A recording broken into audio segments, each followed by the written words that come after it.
Gentlemen, you may know the YouTuber Kentucky Ballistics as a master of large bore weapons. Is that a bug on me? Jeez, dude. What kind of bugs you got out here in Kentucky? He is a man who enjoys his large calibers, even risking his own life at one point chasing the sun. Hold on, not yet, 1 second. And today on Administrative Results, we'll be going over some of Scott's collection. But this time, we're not going over his big hunting rifles. We're now going over Scott's tactical guns. I mean, technically it's a big bore, but it's technically tactical because it's black.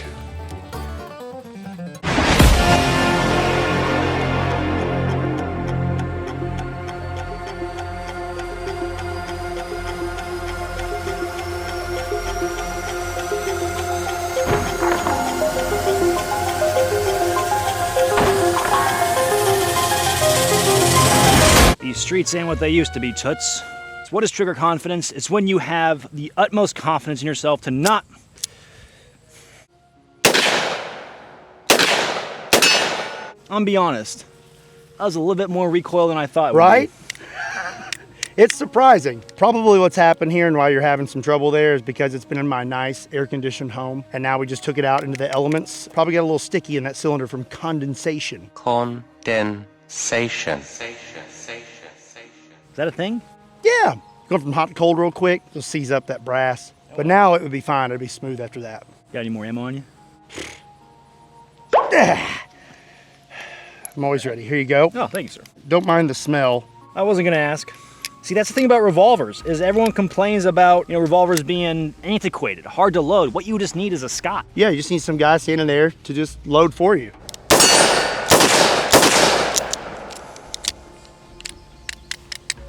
Oh, I lied. There we go. You got strong hands, man. All right, so we have an 8-shot 357 Smith & Wesson. It's gonna be a 1.1. What's the barrel length on this? I'm pretty sure it's like 1 5/8 or something like that. I don't know math. I just know it'd be short. It'd be small and stubby. Now, yes. This I would consider this a tactical revolver. You have 8 shots of 357 and you have a compact package. I saw this and I have been seeing these before and I thought, wow, these are pretty cool, and I wanted to bring it out and show it off. You have a, Performance Center trigger in this? Yeah, this is a Performance Center gun. It's a Smith & Wesson Performance Center. This right here is my favorite part though, just this cylinder is so fat.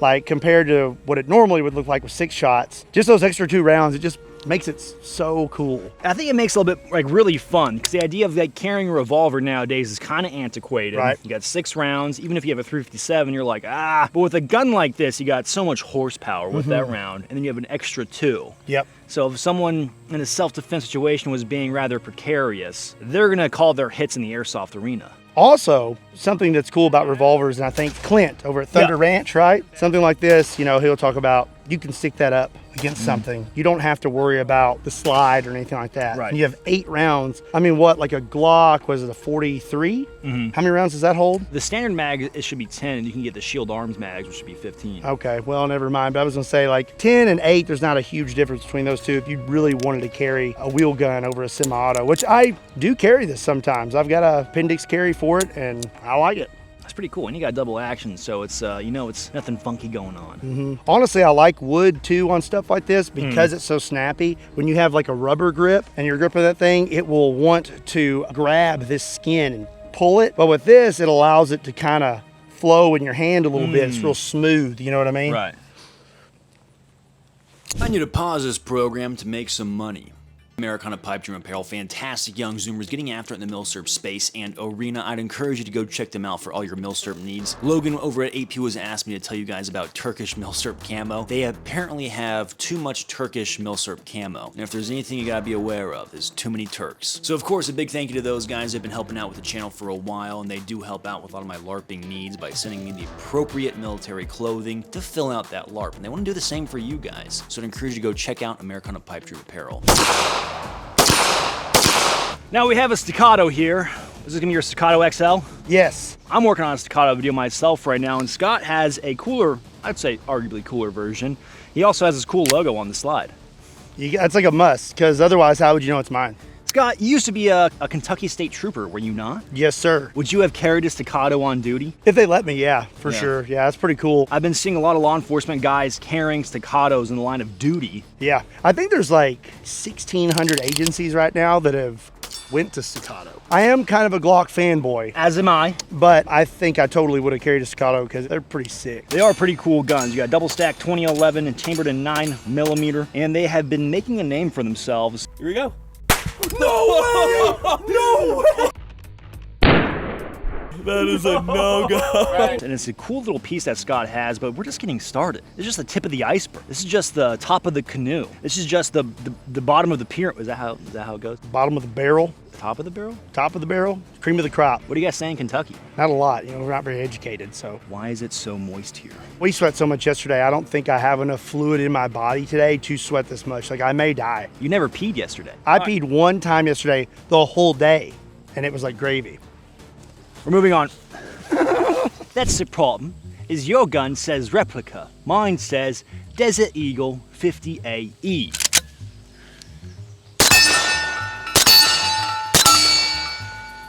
I'm not letting you shoot this one. No, keep going.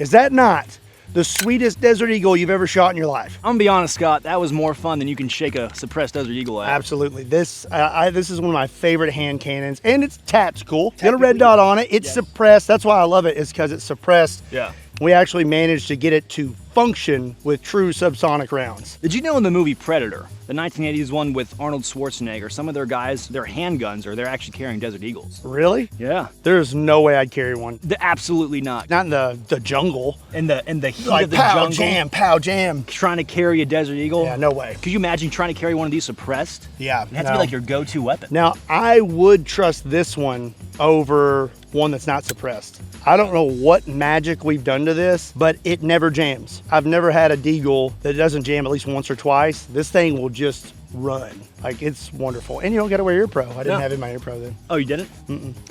Oh. OSHA's gonna get on us for that one. I will say this is very impressive. I loved your video on it, and I am impressed at how reliably this thing runs, especially suppressed. That is really freaking cool.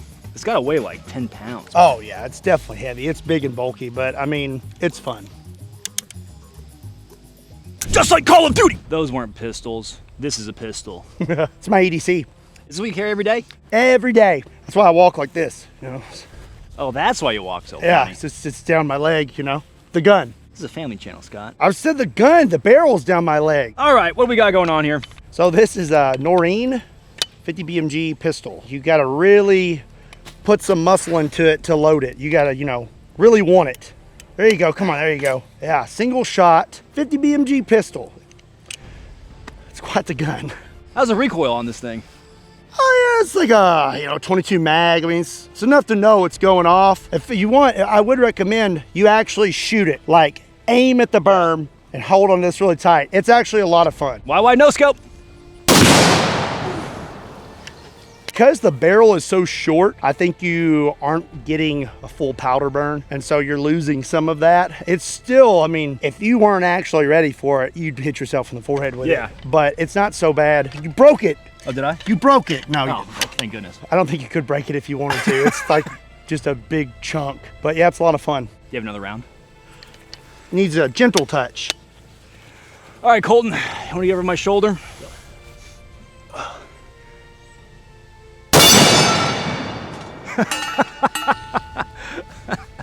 What's nice about it is because it's so concussive, it's like a breath of fresh air out here. Mm-hmm. Yeah, could you imagine shooting that inside your home? No. You know, like in like Call of Duty and stuff, when the flashbang goes off and it's just like that would be you, but like for like a week. Yeah, I think you would have a massive TDI. And anyone in the general area, just Yeah. This is actually gonna be my new go-to home defense weapon. pull really hard. Come on, you dirty dog. Here, you hold on to it. Ready? Yep. Oh dear. There we go. Thank God Scott's here, a true man. I got soft, delicate hands. Yeah, may need some grease. Well, that was quite the pistol. Now we gotta move on to some even longer guns. All right, next up, we have a 500 Smith & Wesson Magnum lever gun. Scott, who was making this gun? This is a Bighorn Armory Black Thunder lever action rifle. It's like their tactical version of their classic spike driver. Got a bezel brake on there. You got rails here for anything you want. Picatinny rail on top for your optic. Pretty darn sweet. Good on ears? I'm good. Let's see how she goes.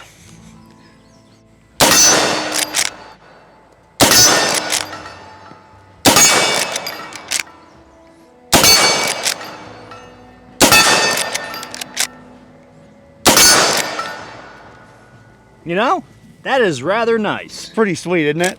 The recoil is not bad whatsoever. You're sending a huge slug. I was getting bopped in the head by the Brad. Yeah, it flinks them straight up in the air and hits you. The only problem that I've had with it is once you get over like a 400 grain hard cast, 400 or 500, the round becomes too long and it actually, you can't get it in the loading gate. Which I mean, if you try to put like a 700 grain round in there, it won't fit. But I mean, realistically, you're probably going to be sticking with between 350 and 400 anyways, 350 and 500 grains. Is that enough to smoke a bear? Oh my gosh, yeah, absolutely. Is that enough to smoke, let's say, 2 bears?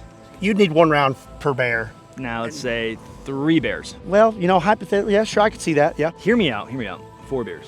I could see that. All right, now I'm gonna throw you a curveball. Triceratops. Highly likely, yeah. All right, here's another screwball coming at you. Tyrannosaurus Rex. It's possible. All right, now, very cool rifle. It's on brand with the Kentucky Ballistics image. Not only do you have power, but you have the elegance and grace, as well as tacticool capabilities. Catch.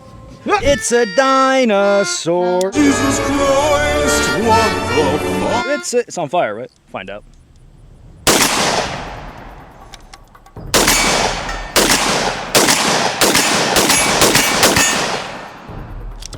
Ah, yes, the Spaz 12. Of all of God's creations and shotguns, the Spaz 12 has to be one of the coolest, one of the vibiest, one of the most spaziest.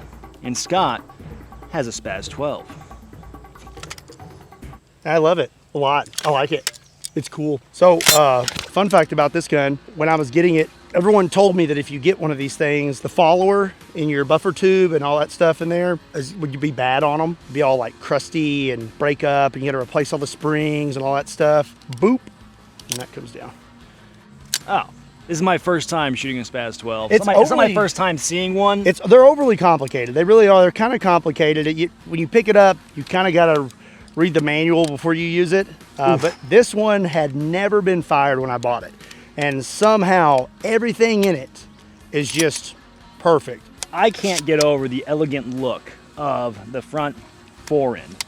I want you to know I'm also sweating all over your gun. It's okay.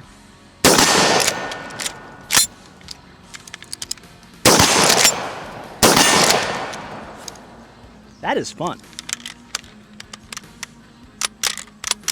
Hit that slide release over there. That is something else. It's a little complicated. Some features it could do without. Yeah. Okay, so first time really shooting a Spaz 12. Like I said, not my first time seeing one. It's been a while. I'm pretty rusty on all the little buttons and features. There's like 1, 2, 3, technically 4, 5 different little accoutrement that goes into wielding the gun. You gotta know your homework before getting into it. And you have to push the button to load it.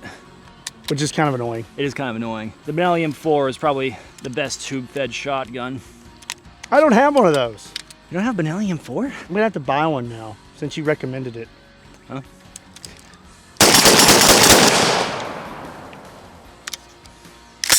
That right there, that's what I like about the Spaz. That Yes. sound right there. The The metallic ching. Yes. I can't help but think of Jurassic Park, man.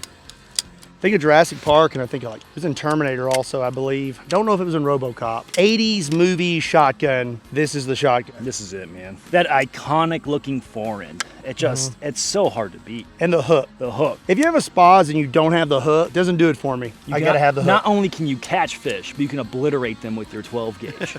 Gotta be one of the coolest guns out there, in my opinion. I appreciate you letting me sweat all over. Absolutely, you're a part of it now. I forever. am. I have your DNA. I'm slowly collecting everyone's DNA. I've got yours, Eddie's. I've got so many, and eventually I'm just gonna make like a Deadpool super soldier. I'm honored. Yes. Thank you. Yeah, just we keep that on the low though. Don't put that in. Up.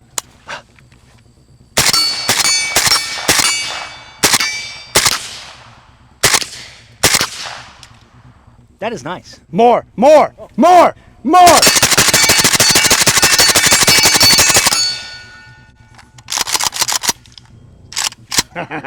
This shoots very nice. Right? I think I've been It's gonna sound kind of dumb, but after shooting the bigger bore guns so far, coming back down to a 7.62x39 feels like shooting an airsoft gun. Yeah, I joke around and people like, those big guns will give you a flinch. Well, if you're looking at it that way, I understand where you're coming from, but you've probably never been a champion. I think it's quite the opposite. If you shoot big stuff a lot and then you come back to like standard caliber stuff, you're gonna be more crisp because you're like, oh, there's no recoil, Absolutely nothing. So what we Yeah, I think you're having a heat stroke. So what do we have here, Mr. Ballistics? This is an AK guy, AK-47, that is suppressed. This was a gift from the AK guy. He made that for me, and I like it a whole lot. So he gave this to you? Yeah, he didn't give you one? Hey, what's that over there? What am I looking for? Aaron! I'm keeping it. Well, it's okay, because I have his rental car, and I've got his camera. I always wanted a suppressed AK because Call of Duty, right? It's stinking sweet. The problem is, you kind of have to have an AK built to suppress because a lot of times the threads aren't concentric on those AKs you get that are all like just floating around out there. So Brandon, he made this one for me special. You've got the Sandman on the end there. I need a different EOTech. I got an old one on there, but I think it looks cool, but it does look cool. It just doesn't always want to work. I gotta ding you points. You don't have a cleaning rod. Yeah. I love the AK vibe when they have cleaning rods on them. I don't know why. But you never use it. You never use it, but it looks cool. No, it's just there. It's just there, absolutely. Everyone needs a good 7.62x39 gun in their life, and it looks like you got one. Yeah, and it'll run with subs. Like those are all subs you shot, and I mean, it'll function flawlessly. It was crazy how flawlessly our YouTube certified magazine ran those subs. Yep, a full 28. It's almost like you wouldn't have to deal with this if you were on Pepperbox. Now this thing is beautiful. I appreciate you letting me shoot it, but we're not done yet. What else do you have for me? I got all kinds of stuff. Oh, is it broken? Ugh. A 4570 AR-15 exists. Kentucky Ballistics knows it exists.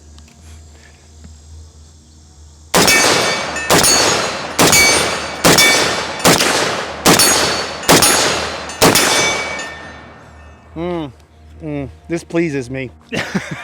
What do we have here? This is called Christine. That is literally the model number. This is made by Phoenix Weaponry, and it is a 4570 auto. So basically, they took a 4570 and they're like, gonna take this, take the rim off of it, make it a semi-automatic cartridge, and then make a giant AR out of it. And that's what they did, and it's really cool. I think it is pretty sick. You ever see the movie Tomorrow War with Chris Pratt? How they're all using like the 7.5 AR-15s? Yeah. I would much rather have this. Yeah, it's a big round, and it's pretty cool. I love it. I love the way the gun looks. The only thing I wish was I had bigger mags, because it does use like a special mag. So if they made like a 30-round mag, that'd be pretty sweet. Sad Scott noises. That gun makes you make happy noises though, doesn't it? It absolutely does. So shooting it, very nice gun to shoot. Nice big, very large muzzle brake at the end. It has a little bit of recoil, but nothing bad whatsoever. Very fun. It's one of those really cool guns. Technically, it's tactical. It's tactical, and I got like the tactical. 1.8 on there, like it's the tactical color and everything else. I mean, it's semi-automatic, like AR-15, AR-10 platform. So in my book, it's tactical. Moving on. Okay guys, today we're going over Ohio Ordnance HCAR.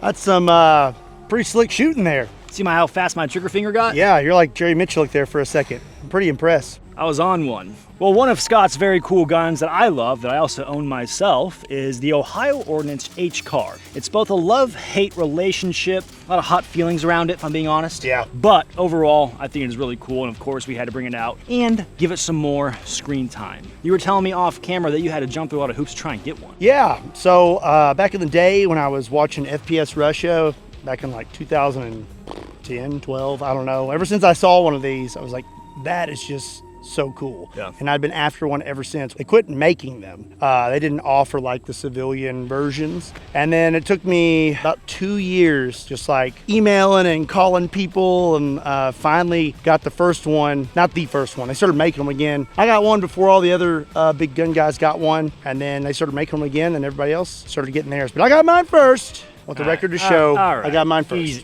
Easy. And it's green. What color's yours? Mine was tan. Then I rattle canned it. I need to rattle can some guns. You do. You gotta commit to it. Listen to the voices in the walls. If you're not familiar with what the HCAR is, 30-06 battle rifle pretty much. 16-inch barrel, got a nice big break on there. What break is that? Oh, well, that's actually set up to where quick detach for a Sandman. Cool. Is that the chemo? Is that the chemo quick release? Chemo up there. If you're unfamiliar, Ohio Ordnance, I believe they had a bunch of old BAR receivers laying around. They're like, let's do something fun with them. They brought this thing to life. And 30-06, your grandpas used it to fight the Krauts and the Japanese during World War II, and I guess the Chinese and the North Koreans in Korea. Back when America was using a round that actually had some power behind it. Yeah. A massive round. 30-06 is pretty large. Now, this is, of course, a YouTube compliant magazine. Typically, they're 30 rounds. This one, for YouTube compliance, is going to be just 5 rounds. So it's a really fascinating idea to take something like this, because there's a lot of mass to it. You're the first person that I've seen do a VFG up on the front. Yeah. It actually, when the stock collapsed, it actually feels pretty nice. But the gun does still have a lot of mass, even pretty slick like this. Yeah. When I load mine up, it feels pretty beefy. Yeah, you know you're packing around something big with that. There's a lot of weight to it. I feel like this would be a special purpose tactical weapon. It's you know such what I mean? a one-off. I feel like I remember seeing it on what was it, like Future Weapons or something like that. I could have sworn they had it on that show. Yeah. If you were actually trying to pack this thing around and you were like kitted up full of these mags, it would be so heavy. Oh, I've lived so it. heavy. Yeah. It is not fun. Trying to build a loadout around this, around 30-06, with trying to carry a lot of ammo, very painful. Yeah. You feel like gravity is very oppressive. But nonetheless, very cool rifle. Moving on. All right, so we're gonna talk about your SCAR next. No, it's kind of a sensitive subject. I don't like to talk about it.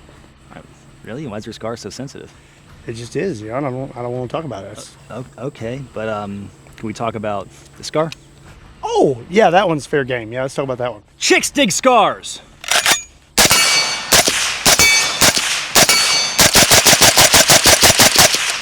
Oh, yeah. I actually haven't shot this in a long time. Really kind of got me going there. I like it. I think I'm going to play with it this weekend. As you should. SCAR 17. Every serious gun connoisseur has come across a SCAR 17 in their collection at some point, I would say. It's rather controversial of guns. It seems to be either loved or hated. Where do you fall on that spectrum? I'm right in the middle. Love how much you hate it or hate how much you love it? That one. I like it. I think it's cool. There's still just a lot of things about it that I feel like would get in my way if I was actually using it, packing it around. But there's things I could fix too. At the time of filming this, we've been working on our SCAR 17 video, which could be kind of like, all right, who cares? But it's one of those guns I was really interested in for the sake of a battle rifle. The base gun is like 7-ish pounds unloaded, and then it's such a light platform for a 7.62x51 where I was like, all right, I have got to check this out. Because I got bit by a massive battle rifle bug. I've been chasing that dragon for a bit now, and so after using the SCAR, it's really grown on me. Now, the thing about the SCAR is the price tag, the warranty, a lot of stuff that I hate about it. How it performs and how light it is, I am rather impressed. From shooting it, the gun is very accurate. Like, it's doing a really good job at that. And it's really hard to beat how lightweight it is. I understand the negativity around it, but at the same time, after using one for a bit, I'm like, all right, I dig this a lot. Especially mine's a non-reciprocating charging handle. Okay, yeah, I've got the one that's still Yeah, so you'll, if you're not paying attention, get your thumb up in there, you're gonna have a bad time. Now, I will say, if I had to pick between this and the HCAR when it came to like packing it around and all those things, I'd probably go with this. Every day. It's lighter, you know?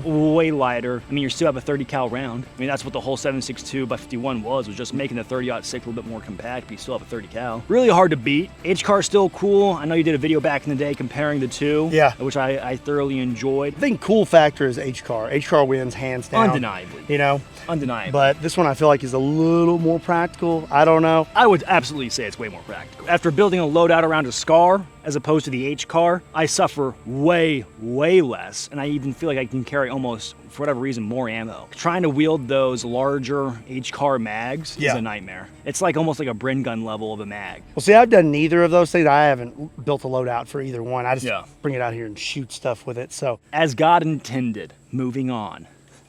Up next, we have a if 15 rounds of 300 Win Mag don't do it, I don't know what will. A 15 rounds of 300 Win Mag. This is actually really impressive. I remember we were talking about the Tomorrow War for no reason, because the movie's old. But if I had to fight massive monster aliens, I think a magazine fit, I should say, 300 Win Mag rifle, semi-automatic, that'd be hard to beat. Yeah, that's a lot of rounds of 300 Win Mag. That's a lot of gas. It's a lot of gas and no brakes. It's like an AK. I think you're about to fall in love, honestly. I hope so. You know, after shooting the 4-bore last year,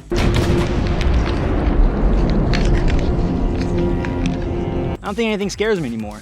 It shouldn't. Yeah.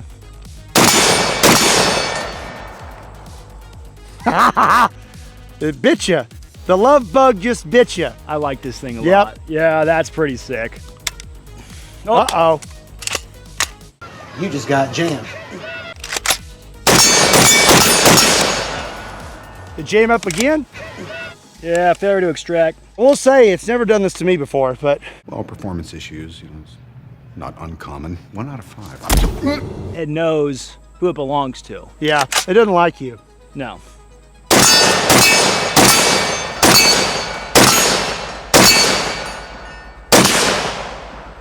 All right. You know, Minus the jams, it's really cool. minus the you just got jammed, I think it's pretty freaking sweet. I almost want this in a battle rifle configuration now. They do make shorter versions and all that good stuff. I have the longer barrel, and this is the carbon fiber barrel, so it's a little bit lighter. I really like it. It didn't really do that to me when I've been shooting it, so I don't know. Maybe today it's just an off day for It's it. just you know? your off day. Woke up on the wrong side of the bed. That's it's just it. A little funky. It's okay. I'm not gonna blame it. I'm gonna honestly pretend it didn't happen and live in denial. That's as you should. Yeah. That's how you solve all of your problems, as one should. All right, we're getting towards the end. We have one final gun.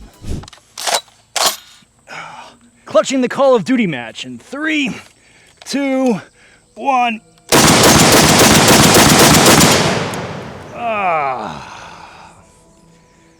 That's the nice thing about these guns, Scott, is how hot it is out here.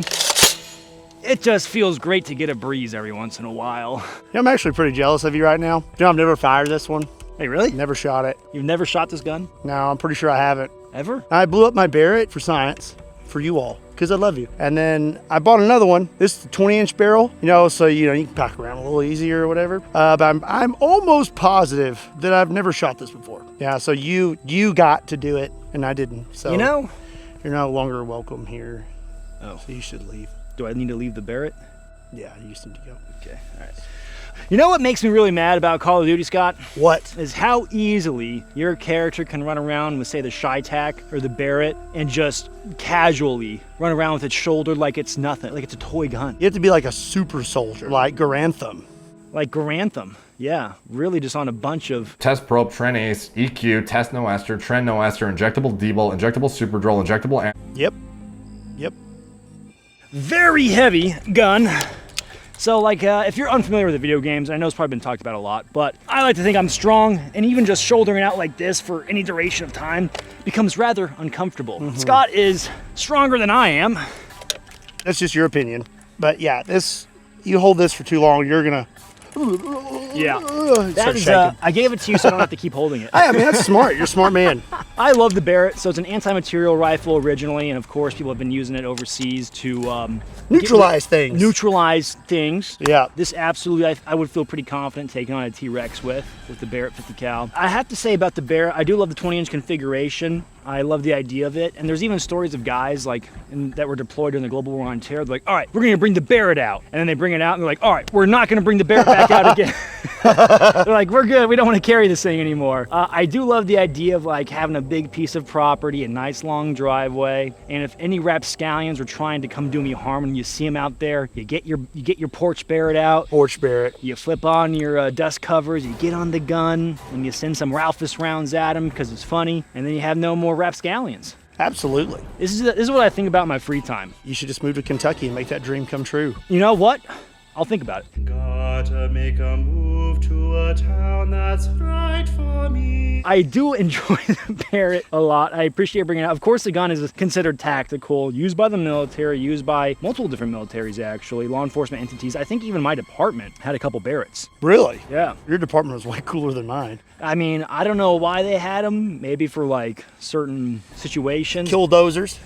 That actually is a thing that people were worried. Barrett actually doesn't do anything to a killdozer. What does something to a killdozer is a basement. If you're out there building your killdozer, beware of basements. You gotta know your local basements in the area. Well, I appreciate you bringing out the Barrett, but we do have one final crown jewel of your collection that we have to go over. Yeah, and if I had to say, it's way better and way nicer than anything you fired yet. It's probably the most tactical gun of yours that I've seen so far. Absolutely, and you're gonna love it. Drum roll, please. Now, what I'm about to show you is possibly the cream of the crop, the jewel of Scott's tactical collection. Scott, please. This be my problem solver. This is my jeweled out Glizzy 40 cal. This is like when Call of Duty, you get your starter weapon, and you max out everything on it.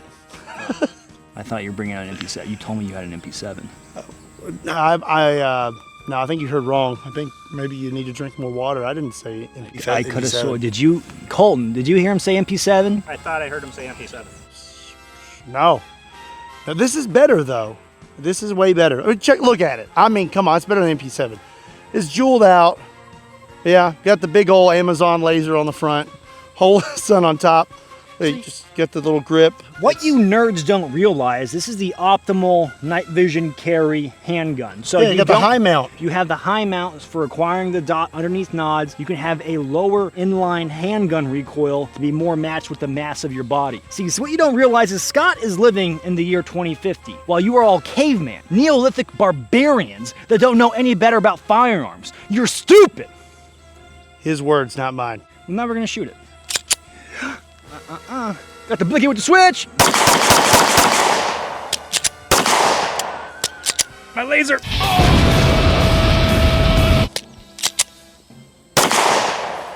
Can you do it? Can you do it? I think that the optic on it is creating so much disturbance with the slide that's why you're having some failure to feed. It's just it's a design where the operator has to mitigate that recoil himself. And if he doesn't, then that recoil is going to take control of the operator and you're going to have a bad time. So with that recoil mitigation of the platform, you have to be accounting of that. Well, this was a look at Mr. Ballistics, the man known for power and large bores, his more tactical side of things. Scott, I appreciate you having us out here in Kentucky, sweating off all of my body fat. I needed this. Scott, where can they find you at? You can find me at the Kentucky Ballistics YouTube channel. Probably a link in the description. I ask him where you can find him. We all know he's a much larger channel than me, but it's formality. I appreciate you having us out. Hey, it's always a pleasure. My name is Admin. You're watching Kentucky. Wait, hold on. I appreciate you guys watching. As always, I will catch you guys on the flip. Whew.